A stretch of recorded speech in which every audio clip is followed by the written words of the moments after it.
Hey, everybody. Welcome to another edition of the Surf and Sales podcast. I'm Scott Leese. I'm here with my friend Richard Harris.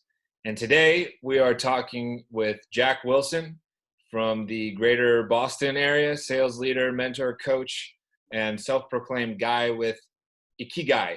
Did I pronounce that right, Jack? You pretty much nailed it. Yeah, it's Sweet. Ikigai, and you know what? We'll Ikigai. talk about it, and I'm not even like I don't know how it's pronounced right, I guess either. So Can you tell us what the heck it means? yeah, so a quick story to kind of set it up. I went to an IT conference, which although I'm in that industry, I'm not an IT guy. And went to an IT conference to just learn it and figure it all out. And one of the keynote speakers brought up this principle called Ikigai, and it's about it roughly translates to your reason for being or your purpose.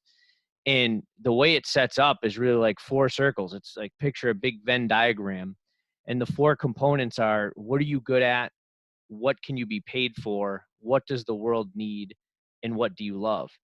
And in addition to understanding kind of where you are in each of those four quadrants, there's different emotional states that are aligned with where you happen to be at any one given time.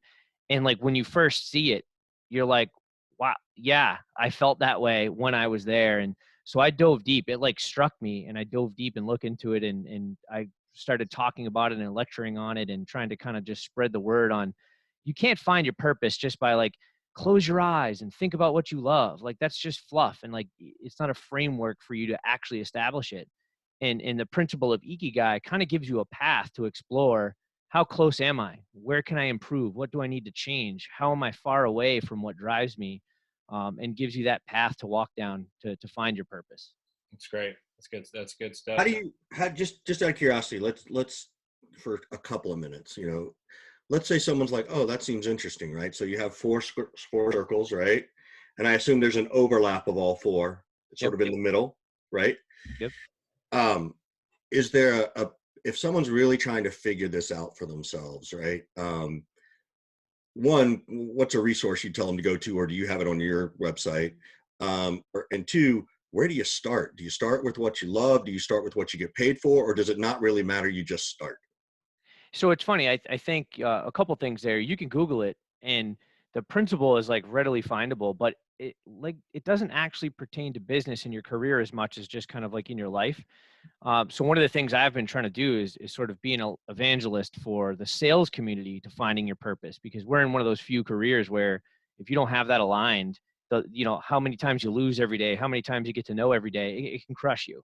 So understanding those kind of areas of your life as it pertains to your career, I think is important. Where to start? Oh, go ahead. No, go ahead. Where to start? Yeah. So where to start almost comes naturally to you, because as you start to look at those different categories, you say, okay, what am I good at?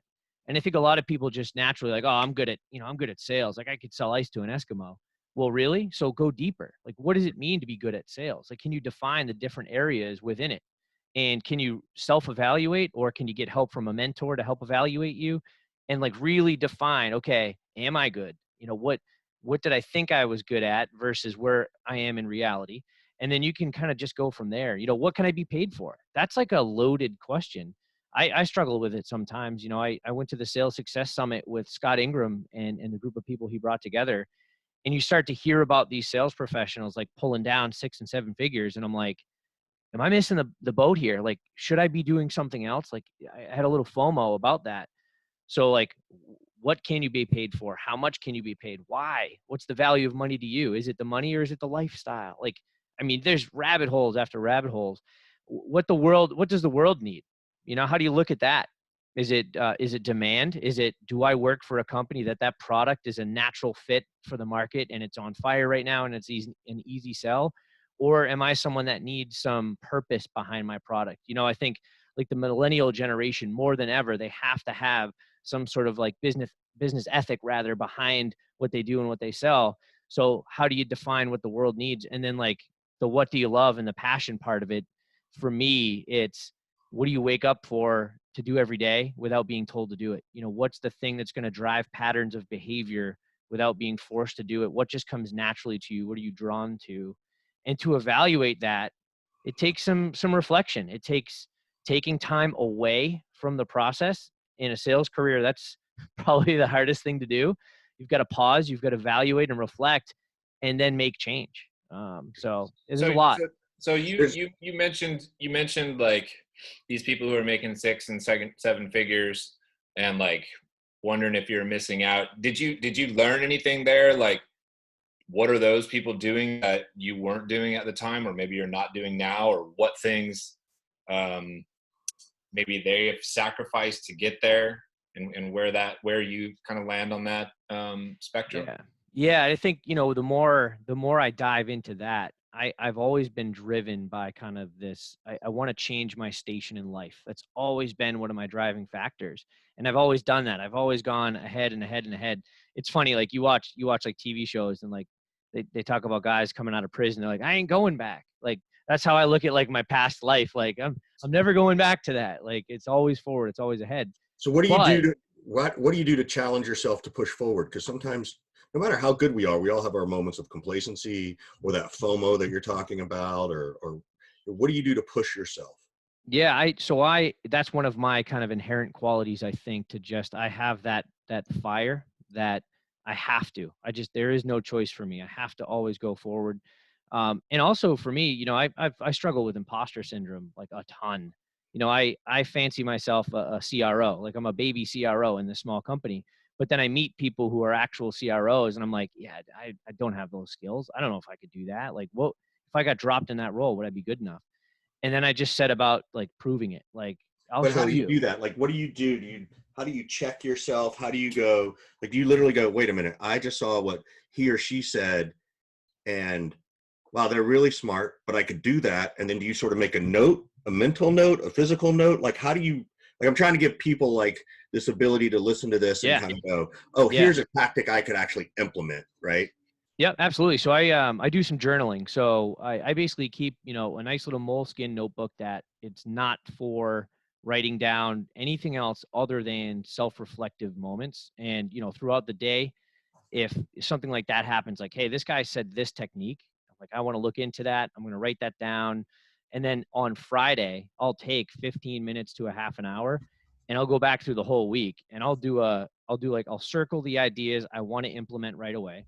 I'll underline sort of like the long-term ideas that I'll kick off to the next week. And then some of them I'll just put a line through. I don't want to erase it. I want to make sure I can go back and visit it. But I'm going to put a line through that because I'm just not going to address that. And then Monday, before I kick my day off, the things I circled, okay, what are the specific activities I can do this week to either test that method or to start putting that into practice? And honestly, sometimes it's even schedule those things, to do or try those things. So a great example, I sell to SMBs and we're full field sales reps. So it's not a SaaS product. And sometimes I get like a little jealous. Like I almost think like, man, selling SaaS must be easy because the world is your oyster and you've got all these tools. So I'm trying to bring outreach to our small company. So I've heard it 1,000 times on different podcasts. I've heard how powerful it can be. So it was like, you know what? It's time. It's circled. Start to get the demo. Start to look into it. Start to see if it can fit our model and implement that and just make a change and just go after it. So back to my earlier question though, like what did you learn from these people that were making 6 and 7 figures, right? Like what are they doing that you presumably are not or unwilling to do? I mean, it's such a huge leap. I think most people look at 6 figures as like the first kind of threshold of where you got to get to if you're a sales professional, but then it just disappears. The financial goal just like seems to dissipate, right? And there's a lot less people talking about like, well, how do you go from low 6 figures to making 7 figures? And that's like such a huge milestone. So I'm curious what you learned from some of those conversations that you said you were having. Well, quite honestly, I learned I actually don't need that. So I've figured out what's of value to me the most. And really to answer your question there is I'm doing all the same things and I'm doing all the right things. It's where you apply yourself and where you want to do that. So with my company now, we look at the ability that we have to grow and scale something that actually hasn't been done before, which in today's age, if you're not developing software, it's kind of tough to come up with like that new thing. And I'm looking at the opportunity now where I have the path to do that. And I love applying my skill set in that small company to grow that company, to change that station, to change the lives of the people involved with that, versus like, go work for a giant SaaS company and you just plug in and you're employee number X. The reason I figured out that I don't want that though, is I looked at the lifestyle of some of the people that are in those roles. And, in the green room, if you will, I told you, I ended up on a podcast with Scott Ingram because they were talking to, he was on John Barrow's Make It Happen Mondays. And they were saying, if you don't work more than 45 hours a week and you're successful, I want to hear from you because you don't exist. And at the time, I was the number one banker at Citizens Bank. And I worked like 10 to 2 every day. And Mondays, I took an admin day. And I went to the trip, the company trip. And I remember looking around me at all the guys that were always ranked in the top, and they're still on their phone down in Orlando, no date. They didn't bring a family member. It was a +1. I'm sitting with my wife, enjoying my time, thinking, I never want to be that guy. I'm here. I'm ranked just as high. I'm doing actually better than most of these guys, but I'm enjoying my quality of life, and I'm still able to up level, and I'm still able to give a little bit more if I want to take it to another level, and I'm still making as much money. And so the more I start to look at the lifestyle of that, what's the balance between my mental health, my happiness, how I present myself in my personal life with my family, and then, my profession, all in, taking a look at that big picture. I feel like I can now level set. I don't need 7 figures to do it. I need enough, and I always want more, but don't let that drive for more be out of something materialistic. So what drove you to leave the banking industry? Right? Seems like you were doing really well. You had what I would call like a pretty cush gig, 10 to 2. I think most of us would be pretty jealous of that. But now you've left that, and you're, we were talking offline, like you're trying to build something, from the ground up kind of. What spawned that shift and that change for you? Yeah, I am honestly like one of the most fortuitous guys in sales. I listen to all these people on podcasts talk about how they, they hit rock bottom. They've been, fired from a job and they had to like recoup. And for me, I'm one of the luckiest guys in the world because when I got into sales, I immediately was successful. I made the trip. I took the promotion. I did it again. I took the promotion. It got me a new job. I did it again, took the promotion. So banking for me was like the third stop of, okay, I continually climb the ladder and I achieve at the highest ranks. Am I a fraud? Like, am I a flash in the pan? And am I just achieving and then taking opportunity and running before I have to prove that I can do it consistently? So at the bank, I actually made a conscious decision. I'm not leaving until I do it again. And the first year I was ranked at the top, I actually finished the year in 4th. And I came out the next year ranked 1st, and I never looked back. And actually, I left at the end of that year. I didn't even work the 4th quarter, and I still would have finished 3rd, even though I hadn't worked an entire quarter. So to me, I could say, okay, it wasn't just a flash in the pan. I wasn't just lucky. I know I can prove it. I know I can do it sustainably. So how I ended up with my company is actually a really, just a confluence of positive events. Way back when my career started, I opened a coffee shop with a partner. I was in business school and I was like, I get it. I want to be in business. I'm going to live the American dream. We're going to open a coffee shop. We'll pay each other 40 grand a year and we'll be happy forever. Right? You're like the Tom Cruise of coffee shops, right? Yeah, right. Cocktail. And like sooner or later, you ended up like a glorified barista. And I was like, this is Right. not what this was supposed to be. And I would actually watch a sales rep from Paychex. She did B2B, payroll.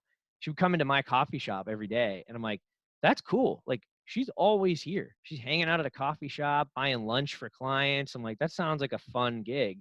So I started talking to her about it. And she's like, I'm in sales and this is what it's all about. So I literally walked into the office of Paychex. I'm like khaki cargo shorts.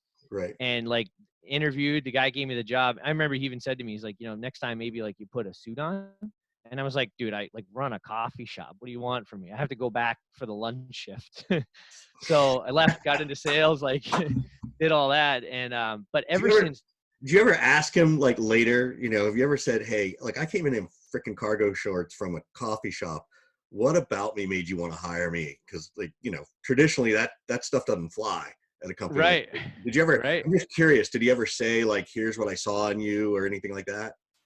You know, we've never had that conversation, and we're still pretty good, friends. I'd be curious to hear what he thinks. You should go ask him that question. I think it'd be a Well, fun answer. I'm gonna call him right now. Let's get him Yeah, on the. so, Honestly, he, payroll sales, like they take people off the streets, and they have such a good training module that as long as you have they like the do. higher, it's the whole hire for attitude, train for skills thing. So I'm sure Right. he saw that I was just eager and ready and had the fire, and you guys know, finding I call it the fire, but that sense of urgency, the desire. You can't ask a magic question to get to that, and identifying who has that and how is like one of the hardest parts, and in finding the right Actually, sales. I actually think you can. Ah, There's a magic question that I used to ask salespeople when I would interview them, which is, do you eat fast or slow? I've And heard you talk about that. traditionally, and I do this at every training. Like I just did it the last 2 days. I was doing a training, and and I always say, look, the room's going to raise at a 60 to 70% level. You're going to raise your hands. How many of you eat fast or have been told you eat fast? And everybody raises their hands. That's urgency. You can't Yeah, that's teach true. that, right? Like, right. Scott knows my kids. Bodie is constantly eating fast too because he wants to go do the next thing, which is usually his iPad. But Riley's just sort of enjoying his steak dinner, right? I don't know. Are Caleb and Braden that way, Scott? Do you notice that now that I've said They it? they get distracted by everything. It's just like constant squirrel moment for Right. them. So it takes them forever to eat. So I probably could eat 3 meals by the time they're done with one. exactly, right? Like I don't have time for food. Food gets in my way. It stops me from my process. Like that's the one best question I've used to figure out if someone's naturally urgent. That doesn't mean that I don't hire non-urgent people, because non-urgent people are process oriented and they can actually follow a program a little bit, and there's a value to that too, right? So you kind of have Yeah. to balance that out. Not to divert too far from the topic, but like I agree with that. So when I first started scaling the sales team at Cinch IT, my first hire was like a high I, like if you did like the disc profile Yeah, Myers-Briggs, and everyone's like, you got to hire the high D dominant drivers.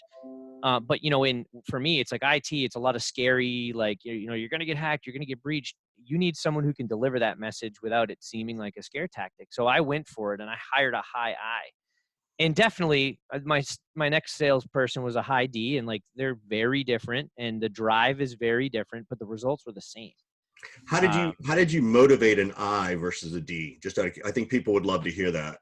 Well, so my approach to motivation is, you can't have a blanket style of motivation and a blanket style to coaching and management. You have to have individualistic management styles, and you have to dig into the individual and figure out what drives them. And honestly, it's using the Ikigai principle and trying to apply it to them and find out, what areas do they excel in? What are they good at? What do they think the world needs? Where's their passion? And lining up our company goals with their individual goals. We're never talking quota. We're never talking my goals, because theirs are always going to be ahead. And if I'm helping them achieve what they want and it happens to line up with what we need as a company, that's when you win. That's when everyone wins. So making sure to sit down with the individual and find out what they're trying to gain from it, what makes them feel positive about the job they're delivering every day, and just honing in on those things consistently is the best way, I think, to motivate somebody like that. What do you think are some of the unique challenges when you're selling into IT, and give us your top one or two ways to overcome them? Sure. So actually, it's funny. I think the unique challenges are, you would think everyone has an understanding of like the threats that exist and the need for it, because it's buzzworthy. But as buzzworthy as all of the things that we talk about are, like ransomware and cyber attacks and all that, the adoption rate is very low, because the awareness rate is actually very low. If you look at like the average owner of an SMB and you do like a profile of who they are, they're not necessarily in tuned to technology and what's going on. They've got the nose down, focused in. Definitely not in tune to it. No, they're a manufacturer. They're worried about, like going lean and like productivity rates and things like that. And like they could care less about IT until it doesn't work. So we are entering into that buyer life cycle, and we're just saying, okay, wherever you are, we need to bring you here. I think that's the biggest challenge. Is I hate the word because it's so like cliche now, but like we're a disruptor industry at its core. We have to go in and disrupt and disrupt and disrupt, and then finally make people comfortable with it, and then So make them. so give us like your top tip for making people comfortable with a massive disruption to their business and their process. So I just stopped talking about technology. And, you know, if the more you listen to, start talking about what? start talking about your customer, start talking about the industry and research the hell out of that industry. And this isn't a new practice in sales. If you know your customer, you know their industry cold, and you are an industry expert, you don't just say that you are, you don't fancy yourself a thought leader. If you understand when you walk in the language they speak in, the challenges that they face every single day, what actually matters to them, and then you go in and you talk about that and then apply what you do to it, okay, now you're in. So for example, I was in banking, and somehow I got into the plastics industry. I just had a bunch of customers in plastics, and I started to understand like the aftermarket plastics industry. It's like horse trading. You know, they get a phone call. They're like, hey, I got this train car full of black 75. You want it? And the guy's like, absolutely. Hold on. Then he calls me, the banker. I need $100,000. I got to buy this train car, this rare color. Well, now in IT, I walk into a plastics manufacturer and I'm like, hey, like, do you guys deal with colors? Like, do you have Pantones that you dye yourself? Or like, how often do you have to buy aftermarket, or do you buy virgin raw material? And they're like, this guy, he's talking my language. He's in. Like, sit down, you have a place at the table. And it's not just IT, it's any industry that you sell in. You have to be an expert. You have to understand their language. You have to empathize deeply with not just what they do, but who they are, what their role cares about, and all that. I mean, I say this all the time. It's a lot like dating. Like, you can't go out on a first date and talk about yourself. You have to go out on a first date and, you know, talk about them, and then hope they turn around and reciprocate, right? Like, that was sort of always my measure. Scott always had women throwing themselves at him, so he never really got this Jesus problem. Christ. It's the surf bro, like, awesome personality, man.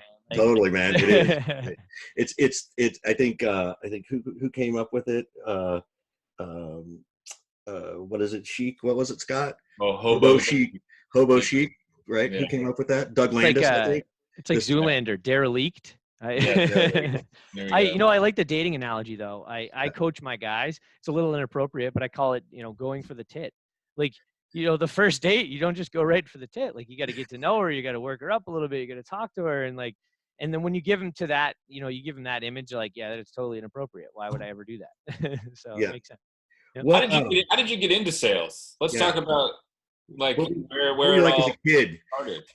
Yeah. So I love that question, because like the coffee shop watching the girl come in was really where I decided I was going to get into sales consciously. But then, like, the more I look back, like, in my life, I was like, man, I was always in sales. When I like was I think it was like in middle school, I remember getting one of those little catalogs in the mail that was like had like the dumbest Christmas stuff, like peanut brittle and like chocolates, but there was like on the back had all the prizes, and it was like, sell this much money, get this thing. And at the time, like, I lived like 2 miles from like a pond, and I always wanted to go fishing, and I didn't have anything to go fishing. I grew up like, you know, single mom, only child. Like, my story's not that rough, but like, you know, I had to go get mine. So I remember looking at this little thing going, I'm going to get this fishing pole and tackle box so I can go fishing whenever the hell I want. And I marched around my neighborhood, like, door to door, and like just slinging peanut brittle, and like crushed it, and got like the fishing pole, the tackle box, like a bunch of other crap. And I was like, this is cool. I can do this. And go ahead. Go back before that. Somewhere inside you, you still had this level of motivation and urgency. Before you decide to take that skill, that raw talent, and put it into this, where did you notice it? You know, if I asked your mom, or I asked your dad, I would like, hey, you know, what do you know about Jack? Like, where did you first see this in him? What do you think they would say? Honestly, it's actually not a place of motivation and success. It's running from failure, to be honest with you. And I've failed a ton. And I think way back, so like middle school, I would go into middle school and I didn't have lunch money. And like, you know, some kids are walking in with like, you know, these sweet Spider-Man lunchbox with like the Fritos and all this stuff. And like, kids are trading their snacks. Well, I would walk into one lunch line in the first half of the week, and I would like con the lunch lady. I would be like, hey, look, I'm paying at the end of the week, because you could get these little cards. I was like, I'm paying at the end of the week. I'm paying at the end of the week. And then all week I'd hustle, like, hey man, like, give me a quarter and I'll do whatever. Or like, give me I'll trade you this for whatever. by the end of the week, I had enough to pay for my lunch card, and I would go back. I would like give her the thing for the lunch card. And I was like, You here were you go. Like, bartering. You were bartering the whole time. yeah. You know, I was hustling, and it was just like, for me, it was survival. It wasn't, you know, it wasn't like hey, I can do this. It was like, I have no choice. Like, if I want to eat, I got to figure out how to make this thing happen. And like, you know, like I always wanted to prove people wrong. Like I love being the underdog. I love looking at a group of people being like, nobody thinks I could be like them. Watch, I'll be better or I'll be different. And so like in high school, everyone from my high school went to the same college in Massachusetts, and I went down to Florida State. That was like my dream. I got to Florida State, fall flat on my face, just like failed flat out. I had 1.16 GPA, like pissed away the whole opportunity. Yeah. But met some great. great. In hindsight, that seems pretty obvious. Yeah, oh yeah. Did you have a good time though? Such a good time. Met some of the best people I know, and you made sure that college didn't get in the way of your education, man. That's all. You bet. Right? Look, college teaches you how to stand in line and fill out forms, and pay bills later on when you owe debt. But you know, when I got home and I went to real college and I figured it out, I was like, okay, I have to learn from that. I can't fall on my face. And I actually did it again. I actually ended up withdrawing from a semester at a community college because I was just screwing around. And finally, that click moment happened where I was like, wait, I have to survive. I've got to get out of this. I've got to change. And then the whole world changed for me after that. And do you think, just out of curiosity, do you think you, at that age, and I don't know if you would do it now, that you purposely, deeply, subconsciously failed out of Florida State or out of the community college because you needed a bigger chip on your shoulder to motivate you? Man, that's that could very well be what happened. But if I'm being honest with myself, I think it's out of a total lack of accountability. It was just being water, just taking the path of least resistance, doing what I liked and I wanted, because I had earned it. It was almost like that entitlement attitude for the first time in my life. Like, that's right, I'm here. I'm going to do what I want. I got here. I earned it. And that kind of attitude in life, in sales, and anything is when you fail. The second you think you've got it, it's getting away from you. That's when the slump starts. Yep. We all know. We start to change things. We start to take this process that we've been idyllic about. And I think I learned this from Scott more than anybody when I was working with him, was that, you know, if you're crushing it, why would you change a thing? And you start to think that you're going to outsmart your process. You're going to take a shortcut. You're going to cut this part out of your pitch or cut this part out of your life, and you're going to get there faster, and it screws you up. So I love that. Yeah, and I talk about a principle of, I call it minimal viable habits. It's actually what I spoke about at the Sales Success Summit, and it's avoiding the roller coaster. You know, if you're putting in high levels of activity and then you're cashing in on all those opportunities, so you have to like slow down on the prospecting activities, you're riding that roller coaster. So how do you avoid that? Well, you just do the basic things every single day in a controllable amount that are going to cumulatively lead to your success. And look, if you don't win today, if you don't win tomorrow or the next day, it doesn't matter. As long as you know those are the activities that are going to lead to the wins, just keep doing those things. And like when you're high, keep doing those things. When you're low, keep doing those things. You know, my sales team today, you know, you've got to celebrate wins, but they come into me and they're losing their mind excited. I'm like, hey man, it's just a day. It's just a day. And then the very next day they're getting kicked in the face and they're like down in the mud and they're like, man, this is so rough. I'm like, it's just a day, man. Like every day it's like, you got to go out, do your thing, do the activities you know are going to lead to success, and moderate yourself, because those highs and those lows, you can get addicted to them. You can get afraid of them, and it causes you to behave in all sorts of terrible ways that don't help you. Yeah. But it's funny. We got introduced to each other by somebody that neither one of us have ever met. That's how you ended up on the podcast here. I saw recently that you started doing some partnerships or working with Dale Dupree. We had Dale on the show the other day. You know, the Sales Rebellion. So what's your involvement? You know, with him and his company. Is that like side hustle stuff that you're doing, or I thought you were headed over there full time all of a sudden. I was thinking, oh, here we go again. There's another super team that's starting to form. Well, we are a super team, but you don't, like my whole methodology, you don't have to do it full time to be a superhero. So I am a rebel. I'm a coach with the Sales Rebellion. And you know, it's really crazy how I actually met Dale. I just was engaging with him on LinkedIn. Like, as you know, he's all over LinkedIn. He's got a very specific purpose that he embodies. And that message resonated with me. I believe sales is a noble career. I do. And I hate the stereotypes of the pushy arm twister, used car salesman. I've always been a relationship based, kind of find that need, fill the need, help people succeed sales guy. And Dale believes in all of that and then some, creating just unique, memorable experiences for both rep and customer. So I had been following him for a long time. And then it's funny, I'm like actually an introverted extrovert. We went down to the sales summit and everyone said, "Hey, let's get an Airbnb." I'm like, "Nope, absolutely not. I want my own hotel room. I want to wake up on my own time, shower whenever I want to, like, fart if I have to and not be worried about it, whatever." And they're like, "Look, you got to do this thing. Like, just try it." I'm like, "All right, like, let's do it. Get out of the box. Get out of that comfort zone." So we go down to this Airbnb, and who opens the door but Dale Dupree, like, rebellion hat, like, "I'm Dale." And I'm like, "I know you, man. Wait, I actually have no idea who you are. I just know of you." Yeah. And we kind of hit it off, and we really talked about, what is the rebellion at its core? What does it mean? How do we bring it to more people? How do we enlighten more people in the sales career to do it what we think is the right way, to have a positive impact on not just the industry, but everyone you interact with, whether it's colleagues, customers, family, even when you go home at the end of the day. So from there, a relationship spurred, and I joined the rebellion, gosh, a couple months ago as a coach. Yeah, it's cool. How do you said that you believe sales is a noble career. How far away do you think we are from the general public agreeing with you? How Well, much? How much? define we, because I think everyone on this call, and I think a Well, lot of I'd say the general public. How are you going to convince my parents that sales is a noble career? How about that? We'll start there.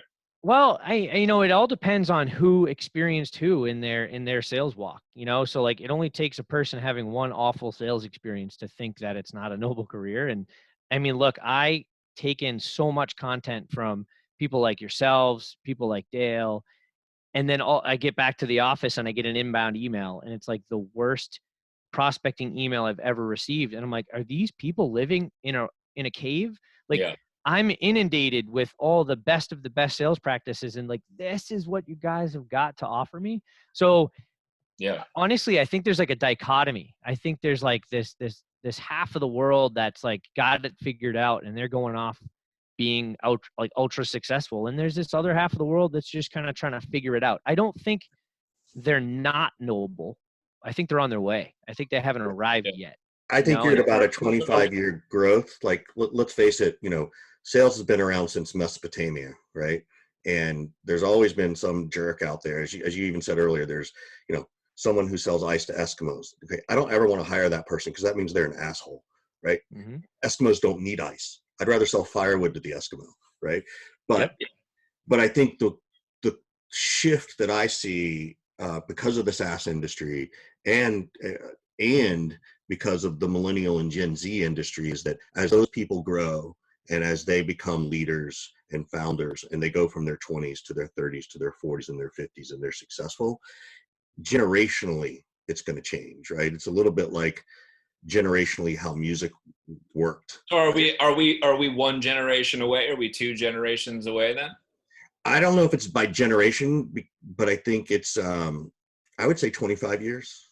If I had to put a number on it, right? Because all the 20-somethings need to double their life experience.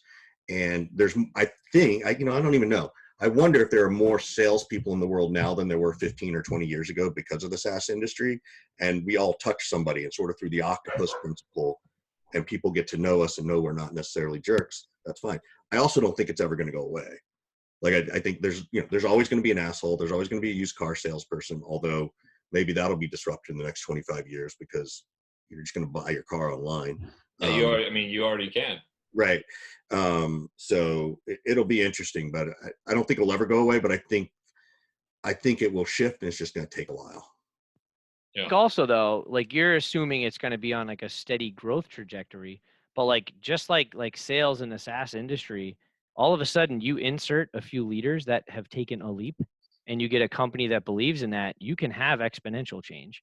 So like, it's like Moore's law with technology. Like you can get that hockey stick change in an industry really, really fast if you get the right people leading the right teams. I also think there's a little bit of public-private kind of skew to that data.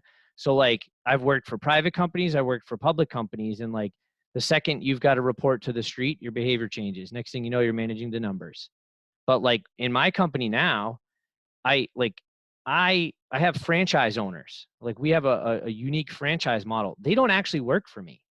So I have to get their buy-in, and I have to lead them out of a place of them knowing if they follow the things I'm training them, that they're going to get the results that they want. And I can't hold them accountable to a quota, but I'm getting better results because I don't care about the number.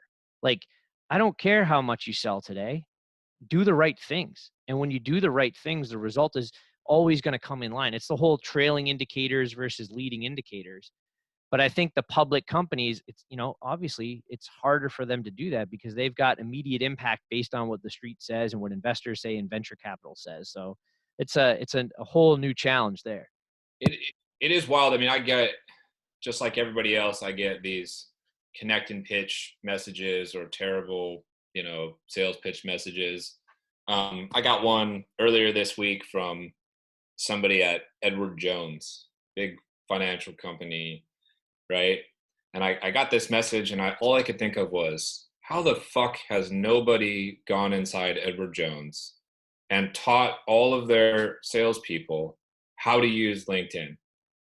And it's just like mind blowing. And, there's probably hundreds of Fortune 1000 companies who have this same exact problem.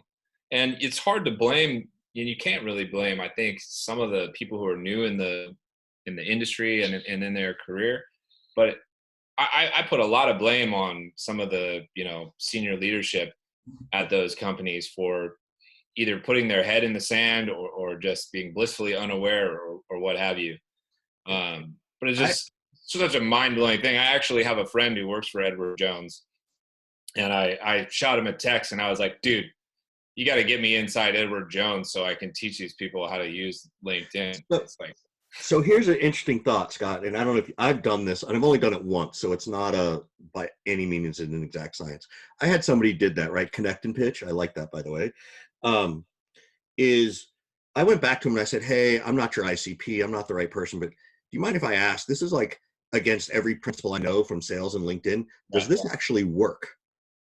I would turn around and take a couple of them and ask someone, is this working for you? And if so, how often? I've done that kind of thing before, especially if I'm feeling grouchy like you are. I'm trying to do it from a place of warmth of like, hey, I don't see this as a best practice, but I am curious. Educate me. Like, does this work? Because I don't think it does. So you can do that positively though, too. And like, think about the impact. So we're talking about shifting an entire industry. Right. If you do that, like, so when you're grouchy about it and you're like, this guy pissed me off because this was awful. Like, if you can pause, which, look, you don't have to do it. And like, we've got so much to do that taking that pause, like, they need to realize, like, they've got to earn that pause from me. But if you take that pause and you just deliver like a real quick, like, hey, look, like, recognize the hustle, appreciate the hunt, but try doing this a little bit differently because here's how it made me feel. I've actually started doing that a couple times, and like, I'll have people message me back a week later, like, hey man, like, that was mind blowing. This is the impact it's had on me. And for us, because we know the practice is right, it seems simple, but for them, it was like a shift, like a mind shift that can change them. And they might never do that awful outreach again. But I also want to know if it works. No, they'll tell. I mean, I've done what Jack just said, and I've had those exact kind of moments. I've also been very polite and tried to help people who've basically told me to fuck off. And I've also had people say to me, yeah, it works. Of course it works. Like, this is why we do it. And I'm just like, oh my gosh. Okay, it works, but at like what percent, right? Like, is it working 1 or 2% of the time? And Jesus, you could be at 15%. If you were doing it the other way. I do the same thing with people who come knock on my door, by the way. I look at people who are selling door to door in my neighborhood and think, this is somebody who,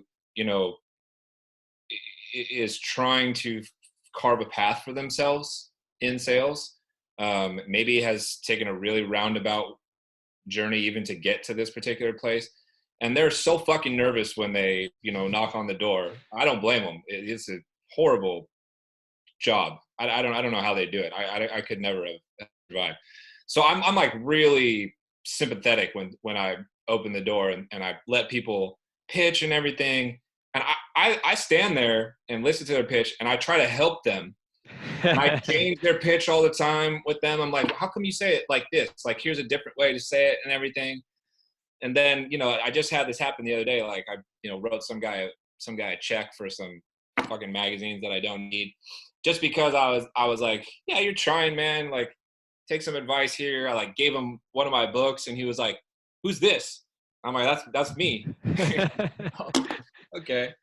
So, don't you know how important I am? I'm Scott fucking Leese. Yeah. You knocked on my door, buddy. You do your homework. Get on LinkedIn. that wasn't the full spirit of it, but I was trying to help them a little bit, But some people are responsive to it, and other people, like I said, they'd just be like, fuck off. Of course it works, right? So there's got to be a reason why those people are still doing it that way. They don't know any better. They think their 1% success rate is good, I guess. Well, we're so conditioned to losing all of the damn time that like we get that one win and we're like, cool, I'll go get punched in the face another 100 times until I get the next win. Like, that's why I'm a sales guy. I'm resilient as hell. Yeah. But so getting them to understand that, like, hey, 4% versus 15%, like, you can do this. It makes a difference. But like, one thing, I want to be a public speaker. I don't think I'm great at it yet. I've only had a couple of opportunities to do it. And the first time I had the chance was at the sales summit. And someone said to me, they're like, look, don't go out there and try to like change the whole crowd or educate the whole crowd, because some of them just don't give a shit. But go out there and try to impact one person. I was like, man, like, I'm going to do that. And I even said it at the beginning of my speech. I said, look, if just one of you here today, this changes something, then I had an impact. And like, sure enough, a ton of people reached out to me saying like, hey, I listened to the Ikigai thing and I'm actually changing careers, or I'm doubling down on what I believe in my career and changing like my philosophies. And so call me altruistic, but if you're able to impact just one of those salespeople, they become that leader that we're talking about, that trains an entire team to do it the right way, to shift the industry, to make the impact. And, we can have that impact today. The next email that comes in, the next terrible cold call that you get, like, we can do that. Yeah. That's what I'm saying. It's generational, right? Like, this next generation is going to be better coaches to their teams than we are to them, because we were shitty coaches to our sales teams. Gen X was not very good at it. We were shitty salespeople. Let's be honest. Like, we've all done it. But I blame a little bit of that on coaching, or the lack of coaching. Exactly. Right. And which then means that the baby boomers were shitty coaches too. Right. And of course they're probably listening here going, no, I wasn't. I just worked harder than you. Like, give me a break. Well, what's better is like the worst part is like, as sales professionals, we have this awesome process. It's like process. You got to do this. And then we become leaders, and they were like, we're just going to wing it. We're leading, man. We're out here coaching. Like, where's the process? Where's the system? That's one of the things that is the easiest way to set yourself apart as a sales leader and continue to get, VP and CRO roles and be successful with them is, you recognize that the same things that made you successful as a sales rep are applicable to being a sales manager, a director, a VP, and a CRO, and not deviating from that process and sticking to it is what works. But I think the piece that comes in that makes that leader a great leader, though, is that, look, we all get promoted from SDR to AE to senior, mid, team manager, team leader, whatever, all that. We often get promoted more often because we're product knowledge experts. Nowhere as an SDR or an AE did anybody ever coach me on how to coach people. Nobody in my first sales manager job did anybody coach me on how to coach somebody out of a slump. Nobody as a VP of sales ever taught me how to hire and delegate. So there's all these things the bad people who don't and who can't figure that piece out and be willing to accept that patience that needs to be there for the management side. That's the challenge we have, and we've got to fix that piece, which is one of the things, I really like, Jack. Like, I don't know the Ikigai principle. Like, I've never heard of it till you mentioned it, but it certainly resonates with me based on how I try to teach some management things, and I get it, and sort of finding what's important to motivate them. And, based on that, then they'll perform and all that stuff. So it's interesting, the path to leadership often overlooks 50% of what leadership is all about. Yeah, we train as a sales professional, we're trained to deliver the answers. So we have to uncover what answers people need. And then we're really damn good at delivering that answer statement. And immediately when you become a leader, you want to constantly do that. And it's so detrimental. You've got to shut up. You've got to just keep asking questions and get them to their own answers. So you automatically have to do something that's kind of contrary to what you've always been trained to do best. Yep. So yeah, it's definitely tough. And I think you go from a lot of people get promoted from being the top rep thinking, okay, do it like I did, and then you'll be successful. And that's another challenge that they have to shed. I can't just tell everyone to be like me. I have to find out how they can adopt practices that are going to help them be successful in alignment with their strengths, with their personality and things like that. Well, how can we help you, Jack? This is the part of the show where we kind of wind down and wrap things up, and we try to, make ourselves available and be helpful in any way to you and what you're trying to get done. Honestly, just having this conversation is extremely helpful. I love talking about sales, helping uplift kind of that industry to that noble profession that it is. And just the fact that somebody reached out on LinkedIn and said, you got to talk to this guy. I'm so humbled by that. So giving me a platform to kind of share and talk about the things I believe in is already so helpful. And I think the best way you could be helpful is let's make this a lasting relationship. Let's keep in touch. Let's practice what we believe in, and let's kind of make an impact on other people. Go change one person. That's what you can really do. Forget me. Don't help me. Just help one person. And that'll do a lot for everybody. Jack, we'll only stay in touch with you if you promise to come to Surf and Sales in September. That's it's in September. I thought I just missed it. We leave Sunday for this next Surf and Sales, but the Surf and Sales 5 will be in September in Mexico. So in Mexico, I've never touched a surfboard. You can practice your public speaking too, by the way. We'll give you a slot. Yeah, so. Love it. Invited, accepted, done. Let's do it. Hey, all right, man. Thanks a lot for spending some time with us. I got one thing, Scott. So Jack, I know on your LinkedIn profile you talk about mentoring and coaching. If people do want to get in touch with you, and I don't know if you have time for more mentoring or coaching, but maybe you can direct them to other people. Is LinkedIn the best way for them to get a hold of you? Yeah, absolutely. I engage pretty regularly on LinkedIn. You can email me, jack@thesalesrebellion.com. And I'm usually pretty quick to get responses out, and I have plenty of capacity to take on the right people who want to, get some mentoring and coaching and just take the next level in their sales career. Cool, man. Awesome, Jack. We appreciate it. Thank you so much. Yeah. Thank you guys. This has been a blast. I'm looking forward to hearing more episodes too. I think the conversations you guys are having are crucial to sales. So thank you. Yeah, you're welcome. Thanks for joining us.